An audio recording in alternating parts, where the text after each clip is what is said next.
Black coffee कशी बनवायची हे मी तुम्हाला सांगणार आहे. भरपूर लोकांचे मला मेसेज आले होते, त्यांना ब्लॅक कॉफी म्हणजे काही कळत नाही. गावची लोक असतात, साधी बोळे असतात.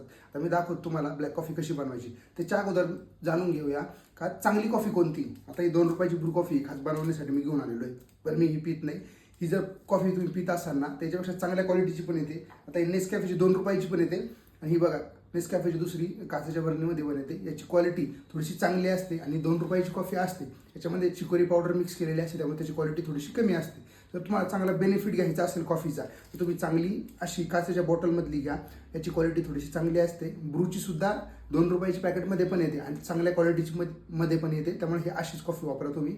ब्रूची पण भेटते, नेसकॅफेची पण भेटते, दुसऱ्या चांगल्या कंपनीची सुद्धा तुम्ही घेऊ शकता. ते 2 रुपयावाली नका. तुम्हाला पहिल्यांदा कॉफी घ्यायची आहे आणि गरम पाणी करायचं आहे. सुरुवातीला तुम्हाला कॉफी अशी टाकून घ्यायची आहे. त्याच्यानंतर तुम्हाला गरम पाणी करून घ्यायचं आहे आणि गरम पाणी तिच्यात डायरेक्ट वरून ओतायचं.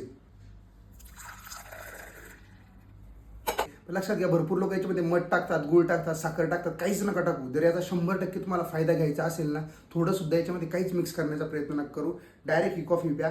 काही लोक उपाशी पोटी सुद्धा पितात. तर लक्षात घ्या, जे लोक उपाशी पोटी पितात त्यांना पित्ताचा त्रास होऊ शकतो. त्यामुळे त्यांनी काय करायचे, नाश्ता झाल्यावरती 15-20 मिनिटांनी ब्लॅक कॉफी पिऊ शकतात. किंवा तुम्ही एक खजूर जरी खाल्ला, 2-3 खजूर जरी खाल्ले, त्याच्यानंतर ब्लॅक कॉफी घेतली तरी पण चालते. तुम्हाला फॅट लॉसला खूप जास्त मदत होणार आहे. आणि ही कॉफी अशीच प्या. याच्यात दुसरा काही मिक्स करण्याचा प्रयत्न अजिबात करू नका. आणि चांगल्या क्वालिटीचीच कॉफी वापरा. दुप्पट तिप्पट फायदा होईल तुम्हाला.